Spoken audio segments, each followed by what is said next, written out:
you should stop watching mainstream television. You should stop it. You get it out of your life. Stop getting your news from people who think the Jan Brewer story is the most important story.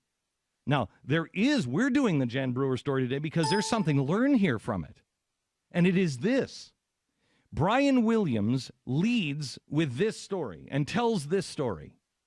I don't care if it's fourth. You've got 30 minutes a day to tell the news without commercials. So you've got 21 or 22 minutes to tell the news. In 22 minutes, that story is the most important story you can tell. Your judgment is so off, it's staggering. At least if you're telling it that way. Here's the story. Brian Williams' judgment is so skewed. He has no credibility. You should not be listening to these people anymore if that's the story and the way he did it. The story, if you're going to cover it, but if I have 22 minutes, I don't cover this story. Right. If you're going to cover it, the coverage should be this. Somebody should check. I bet you that just Jan Brewer book sold less than 10,000 copies. In a country of 330 million people, less than 10,000 people bought this book. Let's say it's 10,000, 8,000 probably read it. It was 6 months ago. The President of the United States said on 8/28, when we had 600,000 people in his window, in his backyard, 600,000 people. When asked about it the next day, they said President didn't pay any attention to it. He didn't know anything about it. 600,000 people he doesn't pay attention to.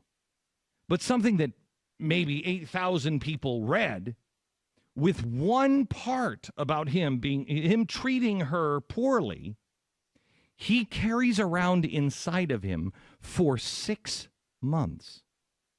Comes down the stairs, and that's the first thing he says to her. I don't appreciate the way, for 6 months, with everything that's going on, he cares about him.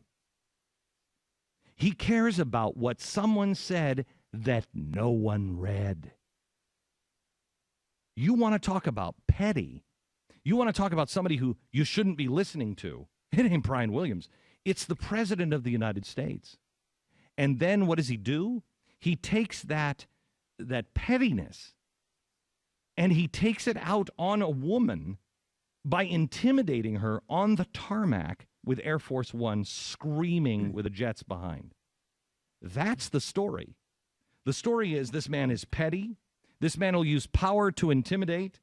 And this man does not understand chivalry at all. There's no honor here. None. No honorable man does that. It doesn't. We were talking about chivalry before the break. I'm reading this book on chivalry. And it talks about the knights of the past. And it says the last thing we need is like a group, like the Knights of Chivalry. We don't need a group doing this.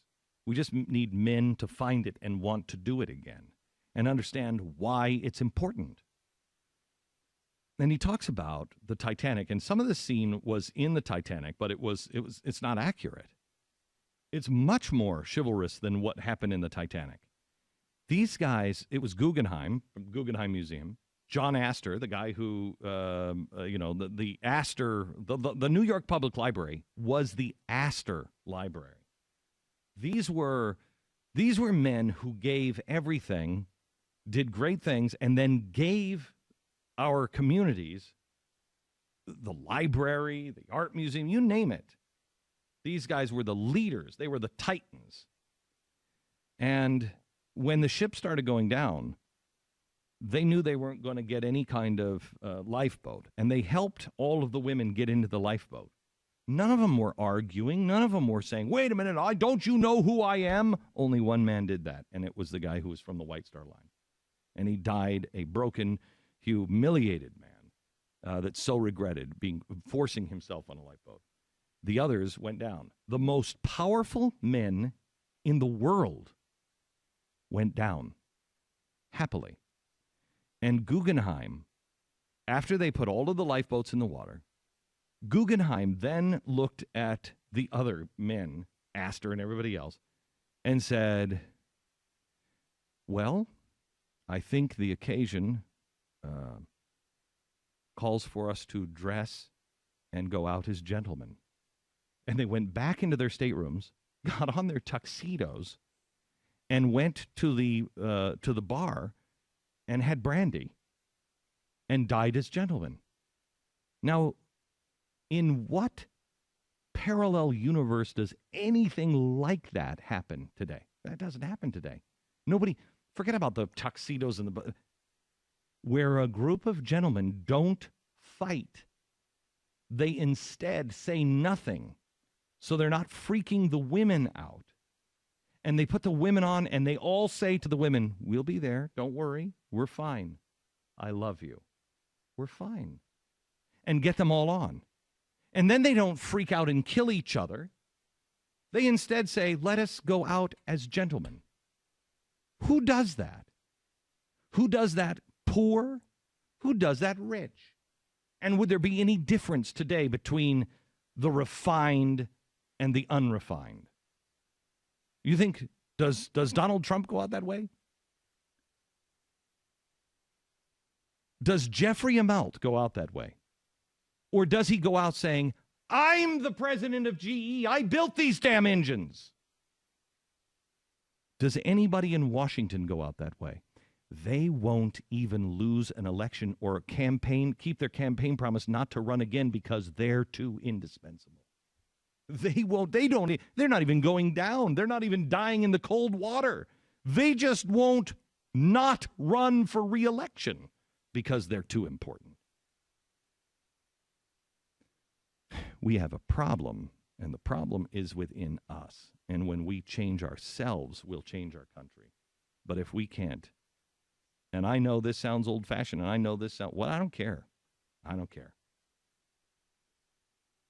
If we can't bring back chivalry, if we can't be decent, one of the most proud moments I've had with my son was this weekend, sitting at Babe's. And I'm having fried chicken again. This is not doing anything for my waistline, but this is only for chivalry. You know you're on TV, right? Yeah, I know. Okay. So we're sitting at Babe's, and a big table, and my daughter gets up to go to the bathroom. And as my daughter gets up to the bathroom, I don't even have to explain to my son. I start to get up. He looks at me, and he stands up. And all of the men at the table stood up. And we waited for her to leave the table. She left the table, started walking away. My son just watched me the whole time. And I sat down, and he sat down. It was fantastic. It was like Dad's a success story for 5 minutes. It was neat to see my son have respect for his sister as he stood. I think it makes a difference. I know in the South and in the military, you don't have to teach that. But I'm not from the South, and I've never been in the military. That has to be taught in my family. And I'm happy to teach it.